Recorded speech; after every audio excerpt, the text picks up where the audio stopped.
que es profesor de Ciencia Política en la Universidad de Alicante, es presidente de Radix Inteligencia. A ver, ¿está ahí? Ah, se levantó. Bueno, no importa. Vamos a poner natural. Yo lo estoy presentando y cuando se siente lo pones al aire.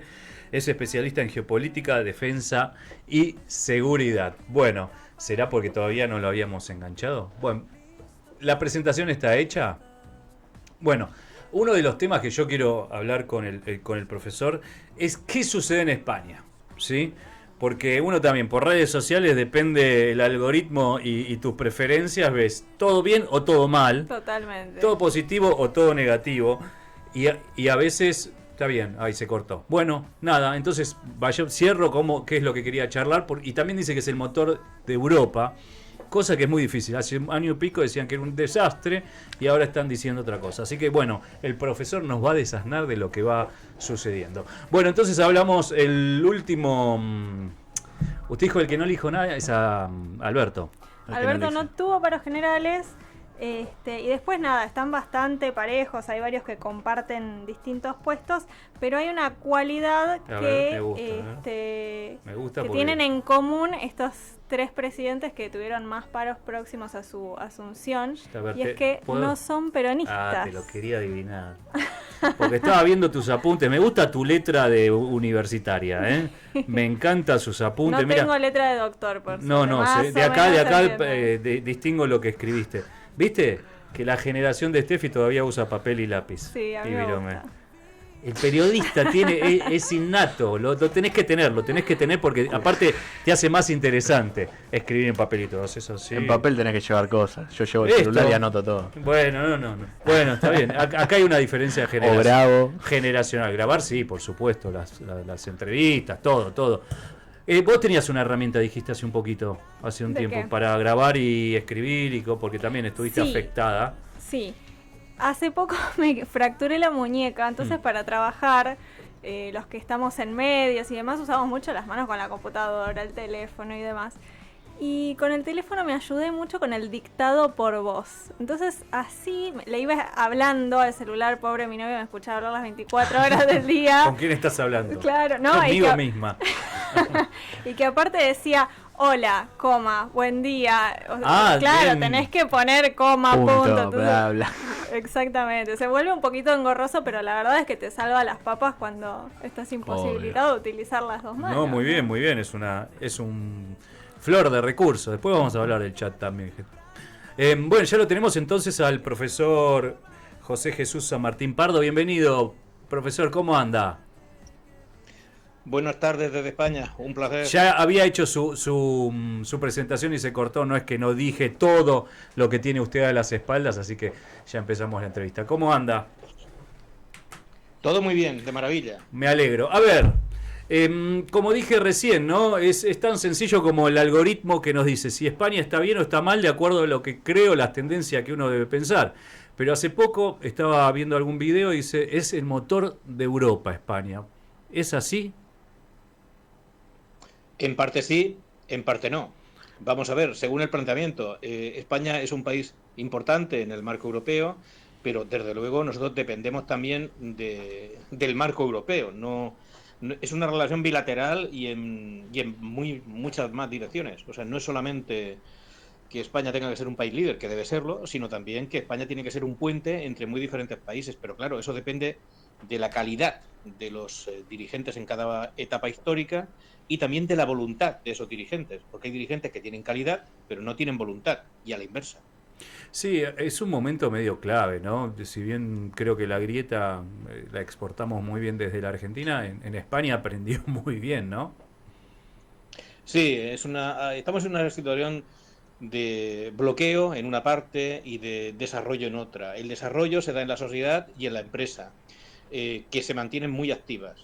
En cambio, en la parte institucional, en la parte política, los enfrentamientos son cainitas, son claramente divisorios. Los políticos están apostando por un tipo de sinergia de exclusión de unos contra otros al objeto de dividir a la sociedad, de esta forma acantonarse fanáticamente con elementos electorales que de alguna manera aplican la irracionalidad en política, y eso es el resultado. Ya los políticos no aspiran a tener una mayoría, se conforman con tener minorías fanáticas que les sigan de forma irracional, y esto al final genera pues una gran división, polarización, conflicto, que no lleva a ningún sitio. Pero eso permite que algunos políticos puedan vivir de la política. Y esa es su máxima aspiración, no hay más. Y detrás, ¿no? Por supuesto, los esclavos, los que creemos en ciertas ideologías o no. Pero vi también algo muy, muy violento, ¿no? No sé cuál líder político era que estaba presentando un libro. Un periodista le empezó a hacer una pregunta y el tipo agarró y le revolvió el micrófono. Es muy violento Sí, eso, es muy violento de ver. El pochoclo para Sí. su gente estaba bien, pero digo, es muy fuerte ver eso, ¿eh? Ya, pero eso es lo que hay. Tanto una parte como la otra están generando ese tipo de polémica, ese tipo de controversia. Todos viven de ello Mm. y todos se necesitan mutuamente. En el fondo no deja de ser un teatro. Y Es, todos sacan rentabilidad. El que está en un lado y el que está en el otro. Se necesitan mutuamente y no van a dejar de hacerlo porque viven de ello. El político que en concreto usted se refiere, que podría ser cualquier otro, sí. porque es un caso que se puede producir o se puede reproducir en muchas más situaciones, Mm. fue anteriormente vicepresidente del gobierno de España. Ja, la investidura. No, no, parece que se olvidan. A ver, está, digo, para lo interno está, puede ser hasta válido, no sé, depende de las reglas de la coyuntura, pero verlo desde afuera es fuerte. Y después ves un muy buen prolijo Sánchez y decís qué está pasando, ¿no? Porque no se inmuta por nada y se presenta delante de cualquier fuero y él está intacto. La estrategia de Sánchez, en el fondo, en parte, hasta ahora le ha sido rentable.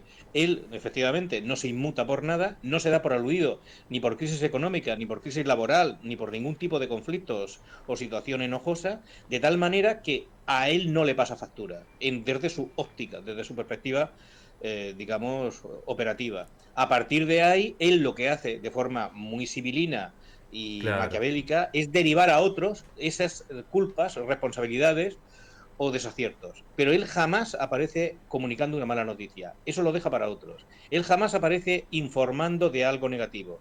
Todo lo contrario. Es una táctica típica de político de un perfil muy determinado. Y no voy a entrar en definiciones para no No, herir no, la está bien. sensibilidad de las señoras que estén escuchando y viendo.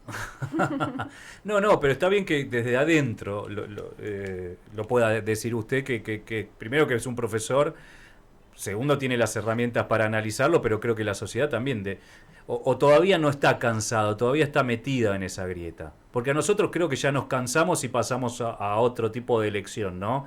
Porque lo vemos en la elección de nuestro presidente, que ya salimos de la grieta porque ya no dábamos más, pero ya no fuimos a un outsider. Todavía eso no pasó en España.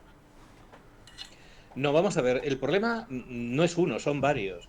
El, el momento, o el momentum, como decían los antiguos romanos, Mm. el momentum político no va a cambiar. Lo que la sociedad siempre exige en cualquier país con sentido común y sobre todo dirección civilizatoria es soluciones a los problemas, Claro. no problemas a los problemas. Hmm. Entonces, los políticos hábiles lo que hacen habitualmente es apartarse de los problemas. Y si se presentan ante alguno es para ya plantear una solución definitiva y que ha sido contrastada.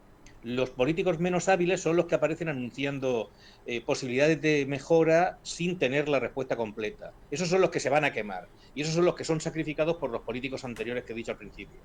Y son los enemigos del partido que hay que laminar, eliminar a corto y a ser posible medio plazo, para que sean útiles en su sacrificio. Y luego está un tercer grupo, que son los que, por supuesto, anuncian la ruina, el desastre, el fin del mundo y un tono apocalíptico.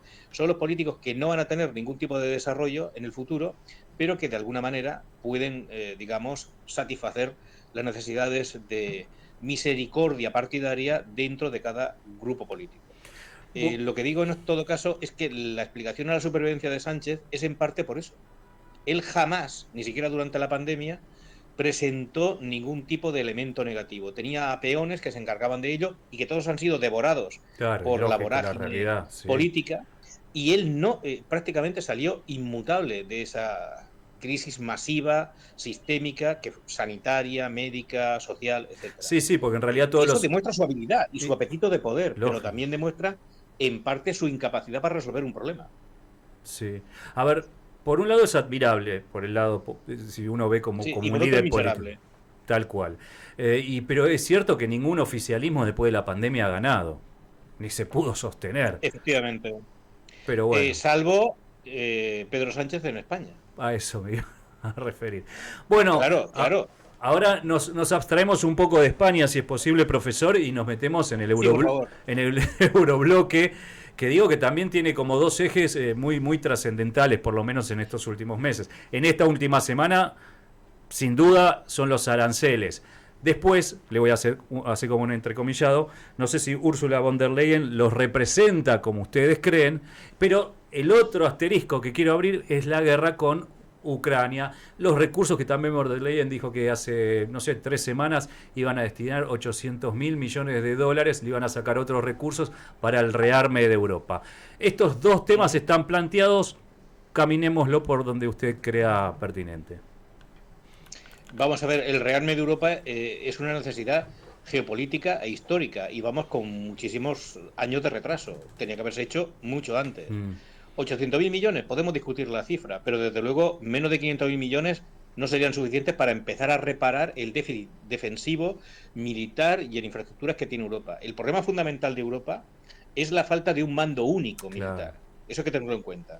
Los países, los estados miembros de la Unión Europea, juntos tienen una potencia militar netamente superior a grandes enemigos geopolíticos en cualquier parte del mundo. Eso hay que tenerlo en cuenta. Y Europa, como tal, es mayor potencia, Europa me refiero a los 27 Estados miembros de la Unión Europea, es mayor potencia militar de lo que muchos pudiesen imaginar. Ahora bien, nuestro problema es la falta de ese mando único. Ahora mismo, por ejemplo, para, digamos, afrontar cualquier tipo de ataque dentro de la Unión Europea que amenazase nuestras fronteras con una presión militar, por llamarlo de alguna manera, harían falta no menos de 350.000, 400.000 soldados activados de forma inmediata, y eso requiere un mando único. Eso de forma inmediata, me refiero en cuestión de prácticamente horas, 48 horas aproximadamente. Y eso hoy no existe. ¿Perdón? Pero digo, ¿esa cantidad las podría reclutar Europa de soldados? Sí. Lo que ocurre, requiere un mando único y requiere converger estructuras militares y, muy importante, estructuras de inteligencia, militar y civil. O sea, Europa es una potencia mundial en el ámbito militar y también lo es en inteligencia civil y militar. O sea, la figura del europeo como Happy Flower, el tipo que está todo el día en centros comerciales viviendo de las rentas de la Segunda Guerra Mundial, entre comillas, me refiero del rearme después de la Segunda Guerra Mundial, de la ayuda del Plan MacArthur, etcétera, etcétera, todo eso ya se ha caído. O sea, Europa es una potencia muy a tener en cuenta, la Unión Europea.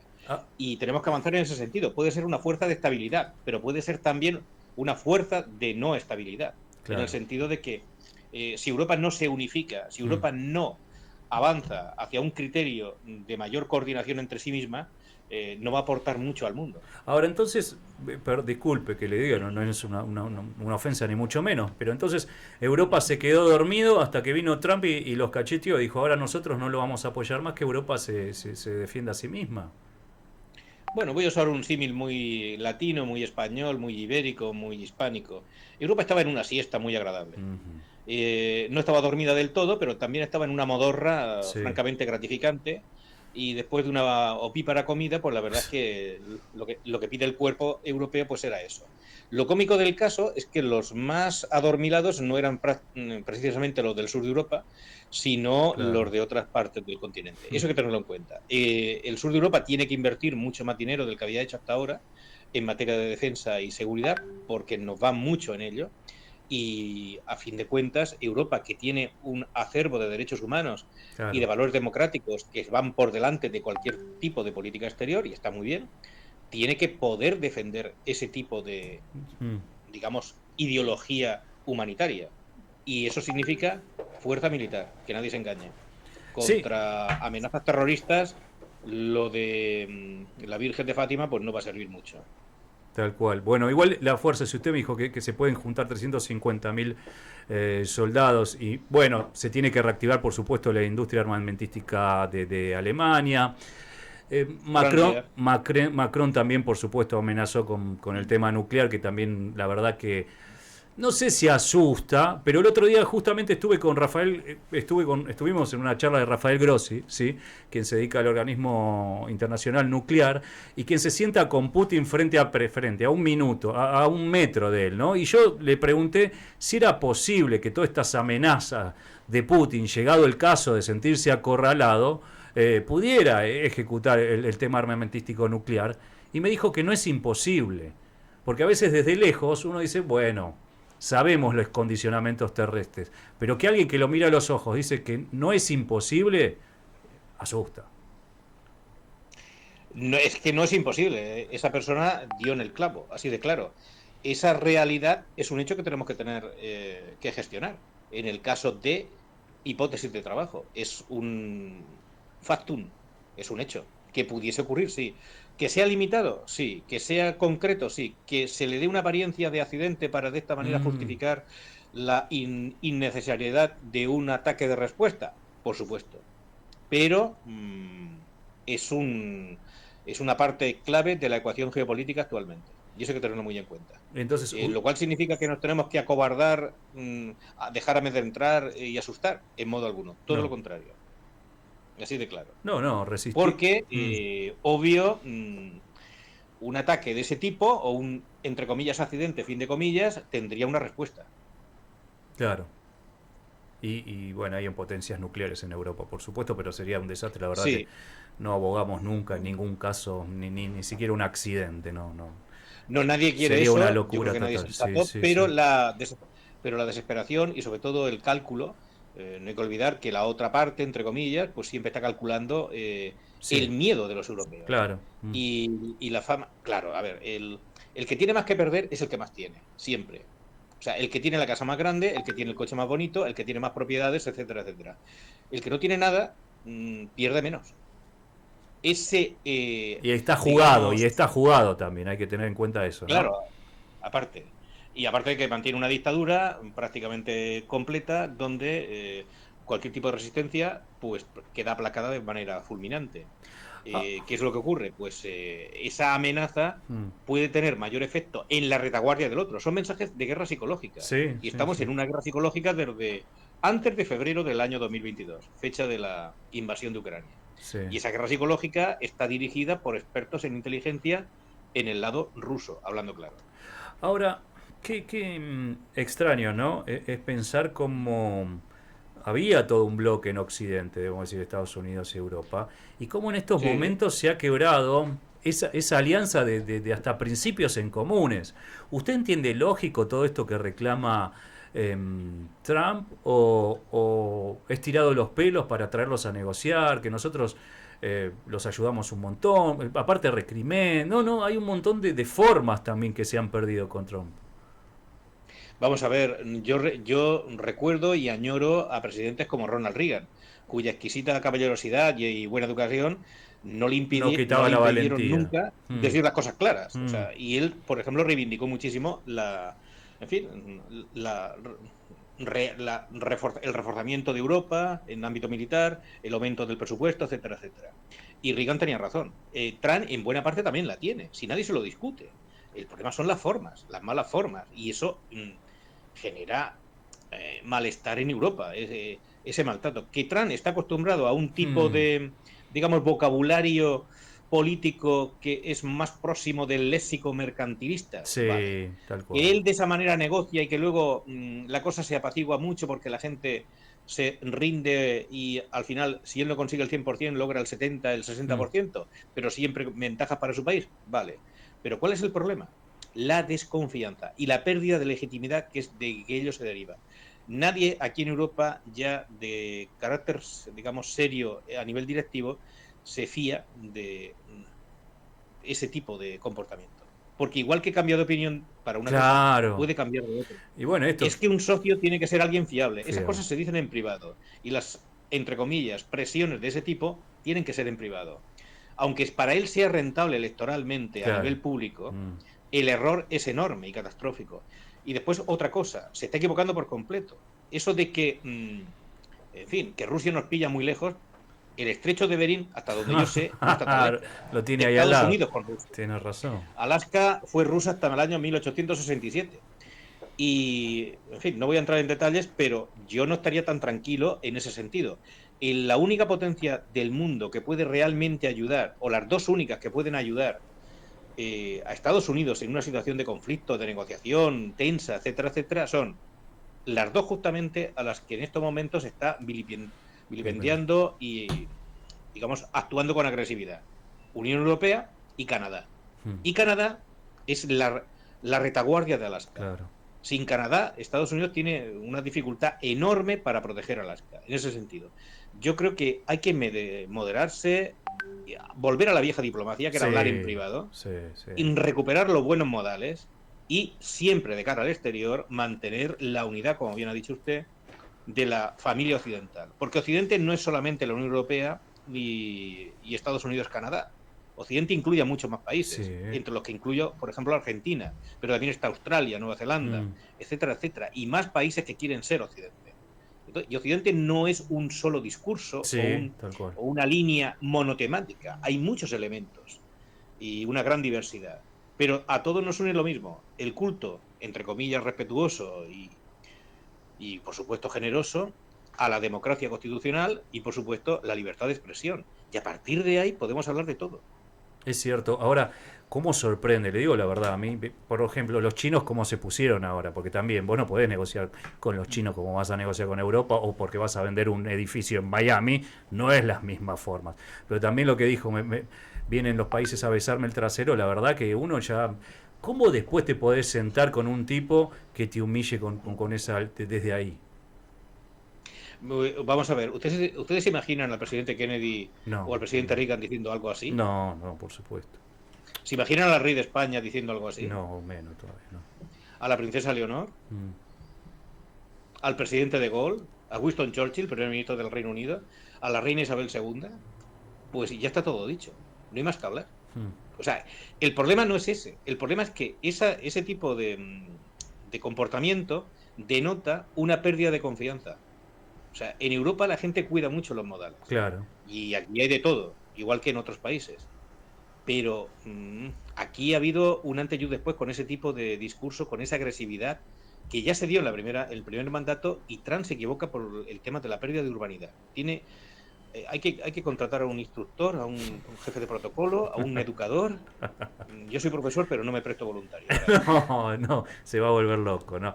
Y bueno, entonces así como América va a ser para América, entonces Europa va a tener que ser para Europa. Pero vamos a ver, lo que yo entiendo es que América debe ser para América, pero para todas las Américas, norte, sur y centro. El discurso... vamos a ver, Trump está equivocándose en varios puntos estrictamente superficiales, pero está acertando en otros. Claro. Él va a conseguir una recuperación económica del país, eso es indiscutible. Van a haber caídas en la bolsa, o sea, la gente que estará tan contenta dentro de, X semanas no lo estará tanto, porque él está usando los aranceles como mecanismo de control económico. Claro. Y no va a renunciar a ello. Eso hay que tenerlo muy en cuenta.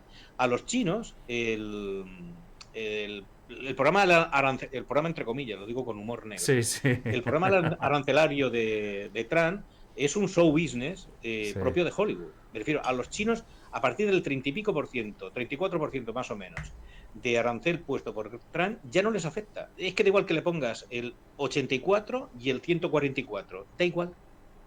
O sea, no les afecta. Y ellos van a diversificar su economía y van a revender a Estados Unidos muchos productos chinos a través de países satélites. Queda tercero, sí, tienes razón.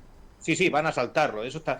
Pero además que lo hacen con el conocimiento y la aquiescencia silente de Estados Unidos, porque necesitan los productos chinos. Lógico. O que son productos norteamericanos que se fabrican en China, dicho de otra manera.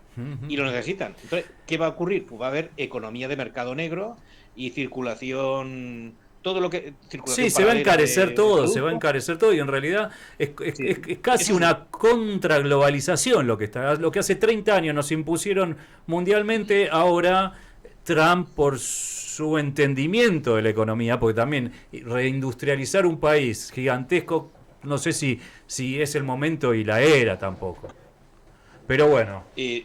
Está en su derecho, es parte del programa del paleoconservadurismo, que es la ideología real de Donald Trump, que nada tiene que... No, se llama así, no es cómico.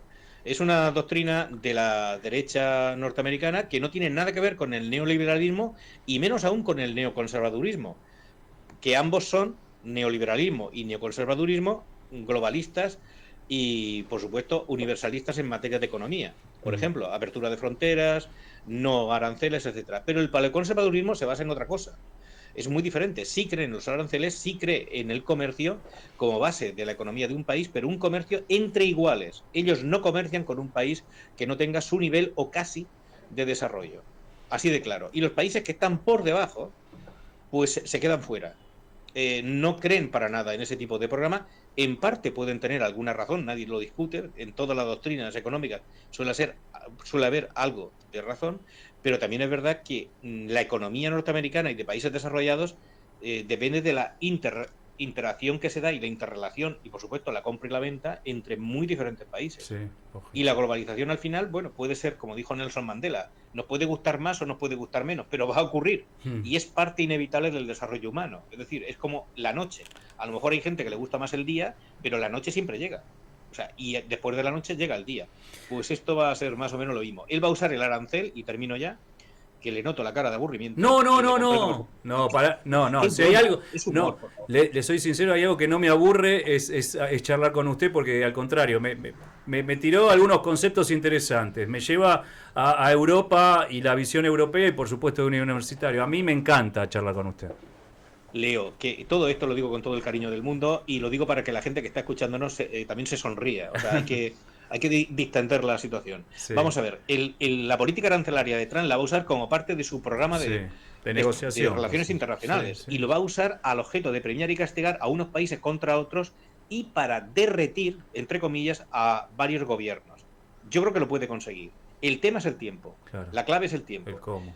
Yo creo que el planteamiento del presidente Trump está muy enfocado a 3 países en concreto, y no estoy pensando en China, así de claro.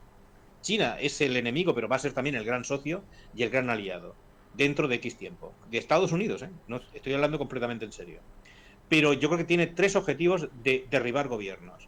Y esos 3 gobiernos dependen mucho de ese tipo de política económica. Él tiene, yo calculo que unos 4 meses, 6 como mucho, para lograr esos objetivos. ¿De qué gobiernos habla? Algunos de esos gobiernos están en América Latina y otros están fuera, pero no voy a entrar en mucho detalle. Listo, me encantó, lo dejó picando. Bueno, profesor, muchas gracias por su tiempo, por su claridad, y la verdad me gusta el desafío intelectual que nos plantea siempre. Sí, y siento lo de la conexión, pero es que no tenía sonido yo en mi ordenador. No hay problema. O es que yo no lo tenía, o en mi oreja, seguramente. No hay problema. Le mando un abrazo grande y gracias por estar con nosotros. Un honor y a vuestro servicio. Y lo siento por el discurso. No, pero lo llamamos para aprender. Gracias. Sí, muy amable. Hasta pronto y enhorabuena por el programa. Gracias. Bueno, seguimos aquí en tarde o temprano. Fuimos a España, bueno. Nos dio una clase, profesor. Estuvimos por todo el mundo hoy. A Steffi le gusta esto. Sí, a Steffi le gusta. Para preguntarle. Estaba atentamente. Y él me quería hablar si era del Real Madrid. Vos querías que yo cierre con eso. El profesor me va a sacar del aula si le llego a preguntar eso. Bueno, vamos a un pequeño corte y luego sí, aquí ya desencadeno esta mesa de elegancia, inteligencia y datos.